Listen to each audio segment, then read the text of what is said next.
गाना गुनगुनाए, फिर हम परिचर्चा की शुरुआत करेंगे। धन्यवाद। एक सेकंड, मैं बालोद जिला पंचायत के पूर्व अध्यक्ष सोना देवी देसलहरा को अपने मंच पर आमंत्रित करूंगा कि आप प्रतीक चिन्ह भेंट के लिए प्रतीक चिन्ह हम भेंट करेंगे अपने मंच के माध्यम से। आप सादर आमंत्रित हैं। एक्चुअल में जाने वाले हैं।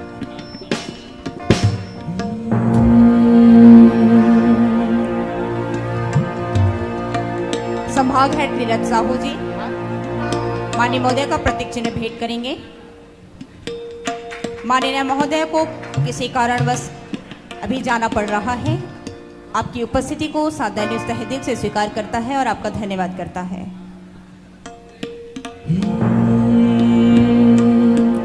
तलवारों पे सरवार दिए, अंगारों में जिस्म जलाया है, तब जाके कहीं हमने सर पे ये केसरी रंग सजाया है।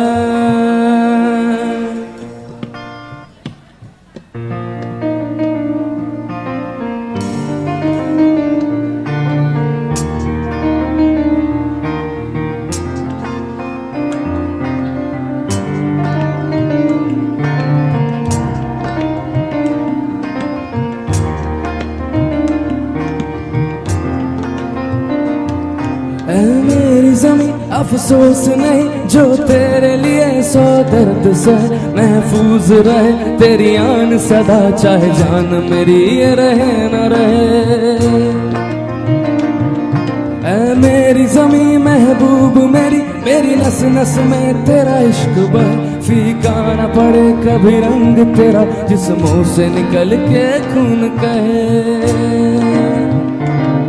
तेरी मिट्टी में मिल जावा गुल बन के मैं खिल जावा, इतनी सी है दिल की आरज़ू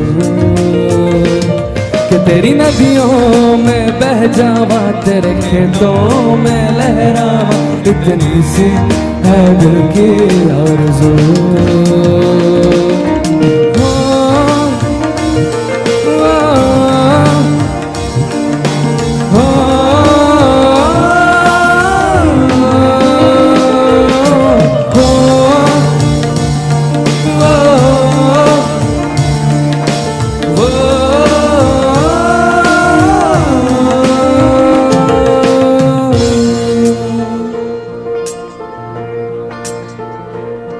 सरसों से बने खलियान मेरे जहाँ झूम के भंगड़ा पा न सका, आबाद रहे वो गांव मेरा जहाँ लौट के वापस जा न सका।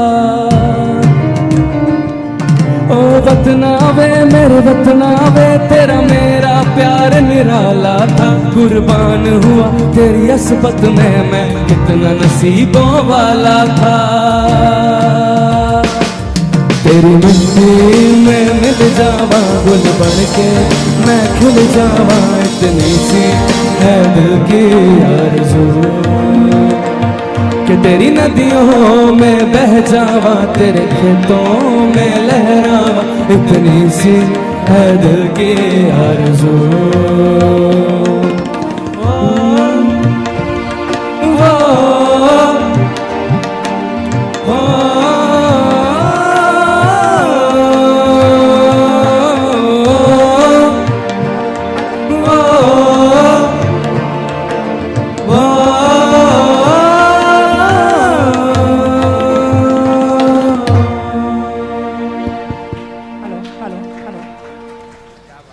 बहुत बहुत धन्यवाद।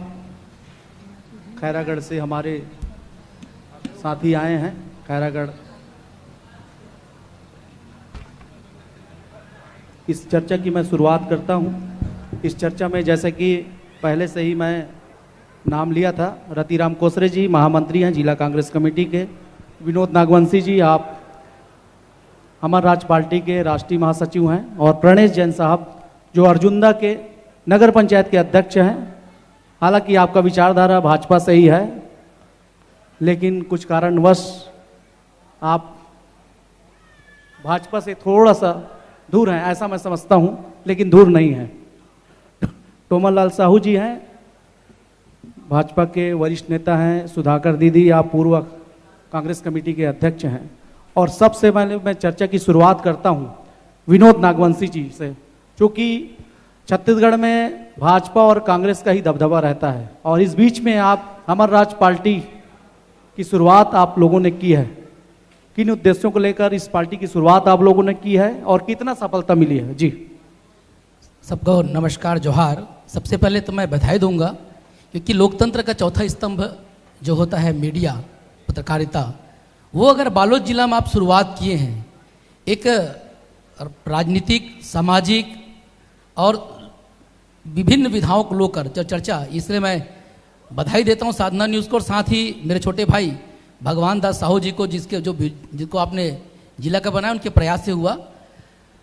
और हमार राज पार्टी की जो चर्चा कर रहे हैं, लोकतंत्र में कि जब बात करते हैं तो व्यक्ति और वोट पे आधारित हो जाता है।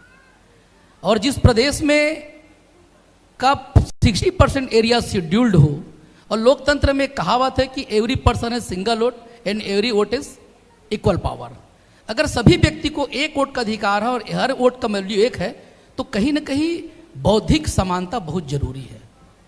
उसके साथ ही आर्थिक जब तक उसमें संबलता नहीं होगी, उसके वोट पारदर्शिता के साथ नहीं पड़ेगा। आप देखते हैं कई बार प्रलोभन आता है।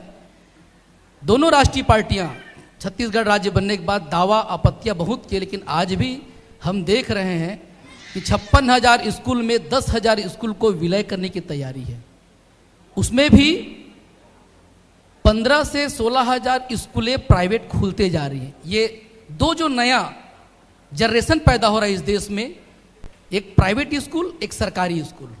अब मैं पुनः शेड्यूल एरिया को आता हूं, वहां आज भी सरकारी तंत्र पे इतने लोग अभी भी आसक्त हैं या उस पर निर्भर हैं।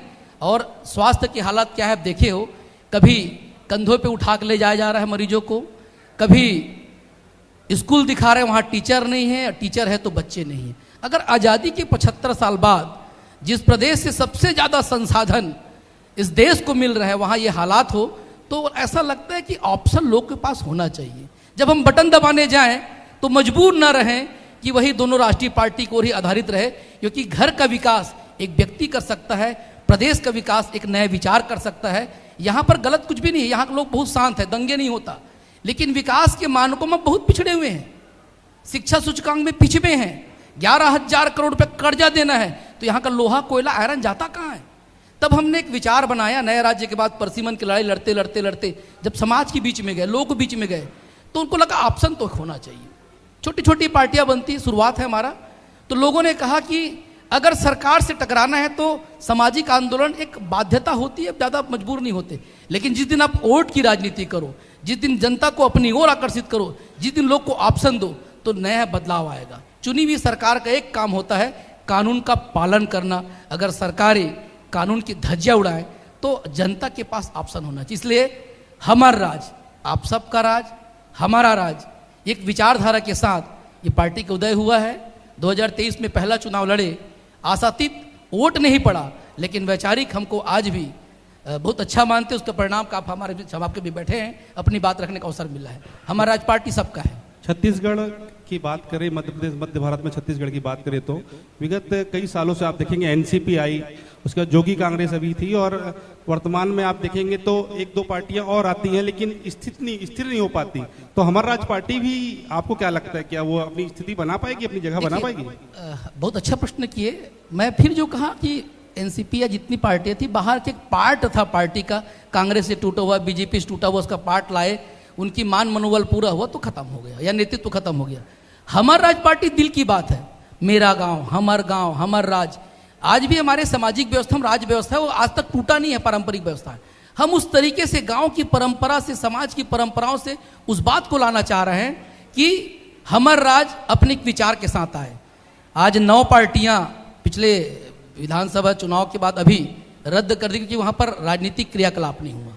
लेकिन हमारा राज पार्टी जनता के बीच की एक आवाज है जो राजनीतिक रूप नहीं लिया है, लेकिन जरूरी है। हम सामाजिक मंचों में इतने खो जाते हैं कि देश जिससे चलता उस पर विचार नहीं कर पाते।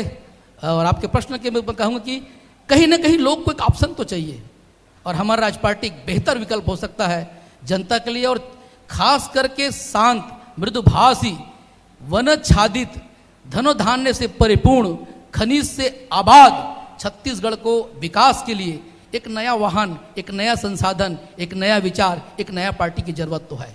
प्रणीत जैन जी के पास आना चाहूँगा, क्योंकि आप लंबे समय से भाजपा के ऊर्जा और वरिष्ठ नेता के रूप में काम करते रहे, अपना पूरा ऊर्जा दिखाया। हालांकि टिकट नहीं मिल पाया, लेकिन आपने स्वतंत्र रूप से चुनाव लड़े और नगर पंचायत के अर्जुंदा के वर्तमान अध्यक्ष हैं। आप मोदी जी की गारंटी और विष्णुदेव साय जी की गारंटी को किस तरह से देख पा रहे हैं वर्तमान में, और बालोद जिले के विकास के लिए किस तरह से ये गारंटी वरदान साबित हो रही है या फिर नहीं? जी। सबको जय जवाहर। और सबसे पहले मैं साधना टीवी को बहुत बहुत, चैनल को बहुत बहुत धन्यवाद ज्ञापित करता हूँ कि आपने एक अच्छा कार्यक्रम रखा है। उसके लिए आपकी पूरी टीम को बहुत बहुत साधुवाद। रही बात, आपने कहा कि भारतीय जनता पार्टी में बहुत पुराने समय से, बिल्कुल सत्य है कि मैं भाजपा से 1999 से झंडा बांधने से लेके पर्ची बांटने का काम से लेके मंडल अध्यक्ष का दायित्व मुझे प्राप्त हुआ है, बूथ अध्यक्ष से लेके, और टिकट नहीं मिला तो चुनाव मैदान में आ गया। जनता जनार्दन और चाहने वाले लोगों का प्रेशर था, इसलिए चुनाव लड़ना पड़ गया। मैं 1999 से लगातार अर्जुंदा, पहले ग्राम पंचायत हुआ करता था, मैं उस ग्राम पंचायत में पंच बना प्रथम, उसके बाद उप सरपंच बना, फिर 2004 में फिर चुनाव हुआ तो मैं फिर पंच बना, और पंच बनने के बाद फिर उप सरपंच बना। फिर 2008 में नगर पंचायत का उदय हुआ, तो नगर पंचायत में मैं पार्षद के दायित्व में आया, पार्षद के दायित्व के साथ साथ उपाध्यक्ष बना। फिर 2009 में फिर चुनाव हुए तो मुझे फिर महिला सीट आरक्षण था, तो उस समय भी मैं पार्षद का चुनाव लड़ा और फिर उपाध्यक्ष के पद में आया। फिर 2014 में सीट सामान्य थी, मैंने टिकट की मांग की थी उस समय भी, लेकिन उस समय भी कुछ कारणवश मेरी टिकट नहीं मिली, तो उस समय भी मैं पार्षद का चुनाव लड़ा और फिर नगर पंचायत का पुनः उपाध्यक्ष बना। फिर 2019 का चुनाव आया, 2019 के चुनाव में सरकार बदल गई थी, भूपेश जी की सरकार थी, चुनाव पब्लिक के माध्यम से नहीं पार्षदों के माध्यम से होना था, अध्यक्ष का पद, और वो पिछड़ा वर्ग आरक्षित था। मैं पार्षद का चुनाव लड़ा और पार्षद रहा। 2024 में पुनः आरक्षण हुआ, सामान्य सीट आई, और सामान्य सीट आने के साथ मैं टिकट की मांग भी किया। टिकट आप ही के मित्रों के द्वारा पता चलता था, सब मीडिया के माध्यम से, कि आपकी टिकट फाइनल हो गई है। अचानक रात में मेरी टिकट कट गई, तो फिर सारे लोग जो मेरे चाहने वाले थे वो आके मेरे को बोले। चुनाव लड़ने का कारण ये हुआ कि भारतीय जनता पार्टी ने अर्जुंदा में 14 पार्षदों को टिकट दिया था। 14 पार्षदों में 7 पार्षदों ने टिकट वापस कर दिया, और टिकट वापस करके वो मेरे घर में आ गए और वो मेरे को बोलना चालू कर दिए कि हम टिकट वापस कर दिए, लड़ेंगे तो आपके नेतृत्व में लड़ेंगे और आपको चुनाव लड़ना है। तो कुछ कारण वो भी बना मित्रों का प्रेशर इसलिए चुनाव लड़ा और जनता जनार्दन का प्यार, प्रजातंत्र में जनता भगवान होती है। आप साय की गारंटियों को किस तरह से देखते हैं? साय की गारंटी बहुत अच्छा काम चल रहा है। साय की गारंटी में महतारियों को जो 1000 रुपये गरीब महिला को आज जो प्रति माह मिल रहा है, निश्चित रूप से ये एक उनके लिए बहुत बड़ा काम है। आयुष्मान कार्ड चल रहे हैं, बहुत सारे विकास के काम लगातार। मैं नगर पालिका में बैठा हुआ हूँ। नगर पालिका में जिस तरीके से छोटी छोटी समस्याओं को काम जो हो रहे हैं और सरकार के माध्यम से जो मूलभूत सुविधा है उन सुविधाओं को दे रहा हूँ, मिल रहा है। माननीय प्रधानमंत्री नरेंद्र मोदी जी की जो योजना है कच्चे से पक्का मकान, आप कल्पना कीजिए साहब,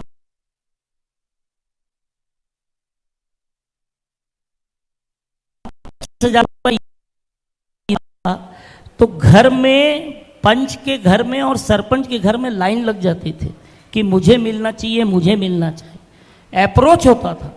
आज आप कच्चे से पक्के मकान में आप जाके देखिए, कितनी बड़ी सोच है।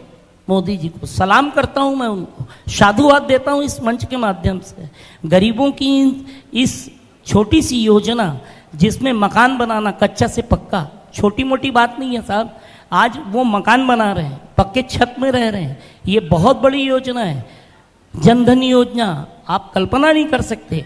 यानी ये आदमी के जीवन स्तर को उठाने के लिए एक वाकई में मोदी जी युग पुरुष है। और सुधाकर वर्मा जी के पास में, चंद्रप्रभा सुधाकर जी के पास में आऊँगा, चूँकि आप पूर्व जिला कांग्रेस कमेटी के अध्यक्ष हैं। वर्तमान इंफ्रास्ट्रक्चर बालोद जिले की अगर देखें तो पूर्व में आपकी सरकार रही, किस तरह से आप लोग मेहनत किए कि बालोद जिले को एक नई दशा और दिशा मिल सके, और वर्तमान की स्थिति आप किस तरह से देख पाते हैं? अभी जिला बनने के बाद बालोद जिला की वर्तमान स्थिति बोलें तो जैसा होना चाहिए था वैसा तो नहीं है। चाहे हम स्वास्थ्य के क्षेत्र में कहें या शिक्षा के क्षेत्र में कहें या अन्य निर्माण कार्य के। पिछले 5 वर्ष से हमारी कांग्रेस की सरकार थी, उन्होंने बहुत कुछ कोशिश किया, और उनको तो कहें कि 2 साल तो कोरोना में निकल गया, 3 साल में उसने जो कुछ किया बहुत अच्छा किया और आगे और अच्छा होता। लेकिन जो सुविधाएं मिलनी चाहिए वो सुविधाएं आज की सरकार जो बैठी है नहीं मिल रही है। और हम देखें आज जो विषय है शिक्षा से समृद्धि, तो हमारी सरकार थी कांग्रेस की, माननीय भूपेश बघेल जी ने स्वामी आत्मानंद स्कूल खोलकर जो गरीब बच्चों को इंग्लिश मीडियम में पढ़ाना, ये बहुत बड़ी बात है छोटे वर्गों के लिए, वो उसने करके दिखाया। आज गरीब घर के बच्चे भी इंग्लिश बोल रहे हैं। और वर्तमान में अभी हम देखते हैं अभी की सरकार तो स्कूलों को बंद कर रही है, मदरसा खोल रही है। तो मैं सरकार से ये पूछना चाहती हूँ कि क्या ये सही है? मैं आम जनता से पूछना चाहती हूँ कि क्या ये सही है? शिक्षा के क्षेत्र में कहे तो आज भी बहुत सारे जैसे छोटे पारा मोहल्ला में स्कूल खुला हुआ था, वहाँ के बच्चे को 3 से 4 किलोमीटर की दूरी तय करके उनको पढ़ाई करने के लिए आना पड़ रहा है। ऐसे में वहाँ के जो माता पिता हैं जो गरीब हैं वो कैसे अपने बच्चे को पढ़ाएंगे? तो शिक्षा की जो समृद्धि आज जो आप परिचर्चा किए हैं, मैं साधना चैनल को पहले धन्यवाद भी देती हूँ कि आपने बहुत अच्छी शुरुआत की है। तो ये इसके माध्यम से जाना चाहिए कि जो स्कूल बंद किए हैं और गरीब बच्चों को जो शिक्षा मिलना चाहिए वो स्कूल खुले, और जो गरीबों के बच्चे हैं छोटे पारा मोहल्ला में जो स्कूल बंद किए गए हैं वो खुलना चाहिए। हम टॉपिक रखे हैं शिक्षा से समृद्धि, और सरकार महिलाओं को भी समृद्ध करने का काम कर रही है। महिलाओं एक सवाल आपसे, आपके अकाउंट में 1000 रुपया सरकार डाल रही है कि नहीं? मेरे को तो नहीं मिलता है 1000 रुपया।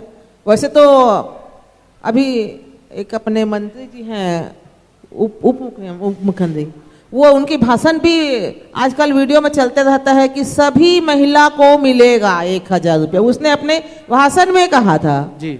लेकिन आज तो नहीं मिलती, और मिल भी रही 1000। तो इधर महंगाई बढ़ गई है और मिल भी गई है तो इधर खाद की रेट बढ़ गई है। आज हमारे किसान भाइयों को खाद नहीं मिल रहा है जी। तो 1000 रुपये पर्याप्त नहीं है, और 1000 रुपये जो मिल रहा है इससे अपना वादा करके तो सरकार बैठ गई है, लेकिन ये उचित नहीं है। हमारी महिलाओं के साथ धोखाधड़ी है, अन्याय है।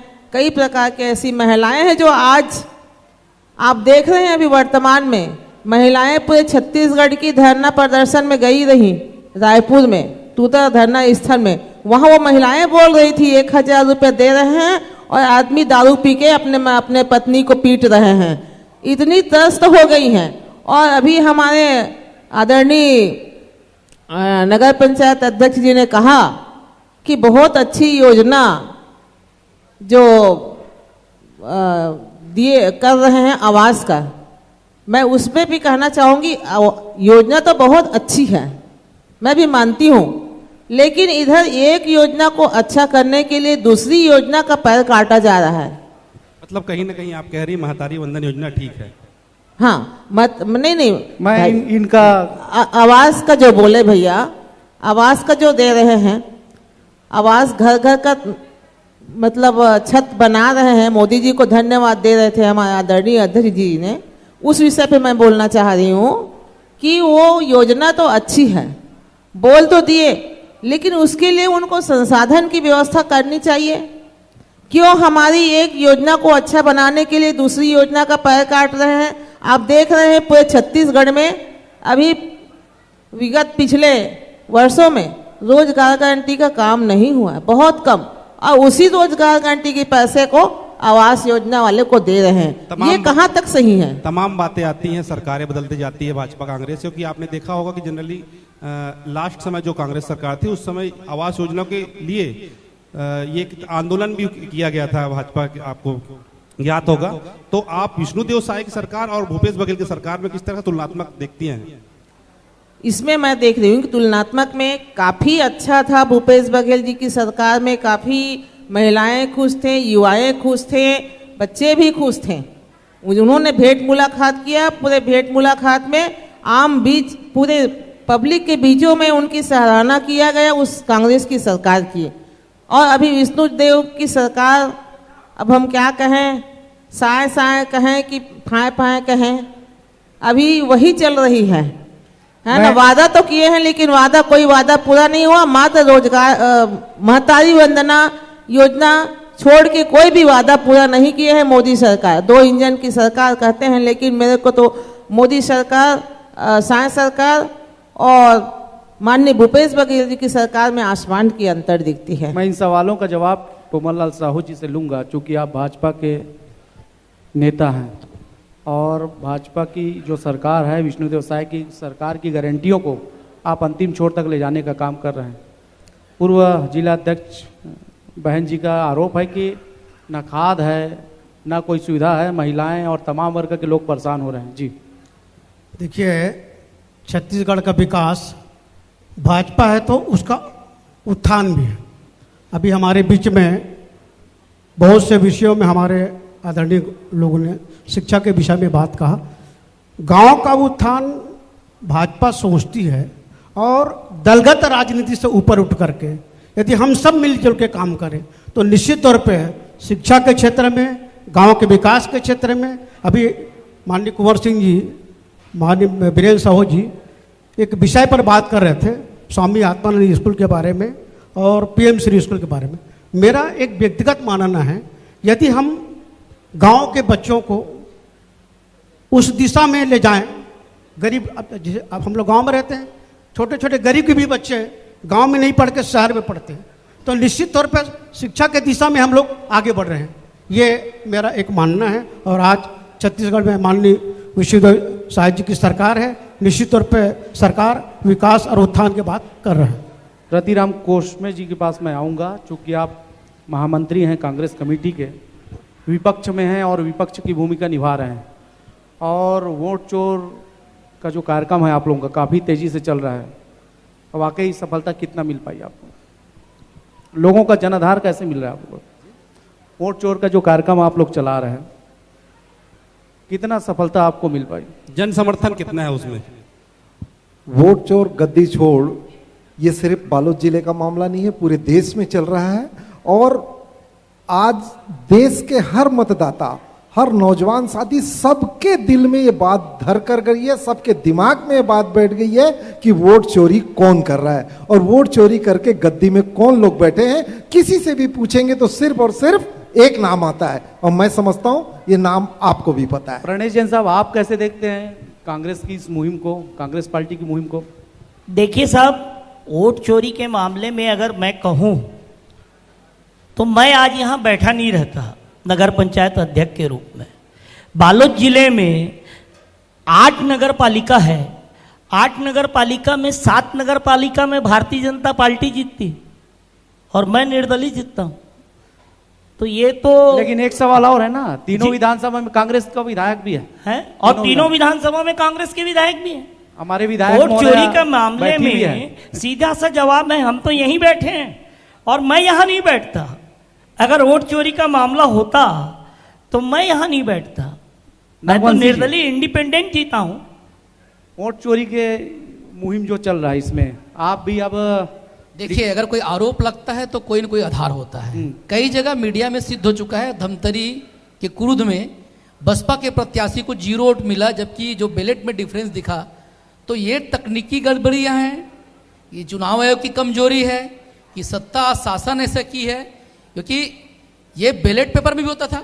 लेकिन विधिवत तरीके से नहीं, अगर जांच अगर होगा तो स्पष्ट होगा, क्योंकि ये दावा हम भी कल कर सकते हैं डिफरेंस। और रही बात चोरी की बात कर रहे हैं, तो चोरी मतलब पूरा नहीं चला जाता। अगर मकान में चोरी हुआ 2-4 चेयर ले जाएगा, वोट चोरी में कुछ हजार वोटों की हेराफेरी भी बहुत होता है। खोसरे जी का कहना है कि ये राष्ट्रीय मुद्दा बन चुका है। राष्ट्रीय मुद्दा बना लिया या फिर आप लोगों ने? हाँ, मैं ये बताना चाहूंगा कि आपके गुंडरदेही विधानसभा के एक मतदान केंद्र में आज भी लोकसभा चुनाव के एक में जो गिनती हुई, तो एक मतदान केंद्र का आज भी गिनती नहीं किया गया।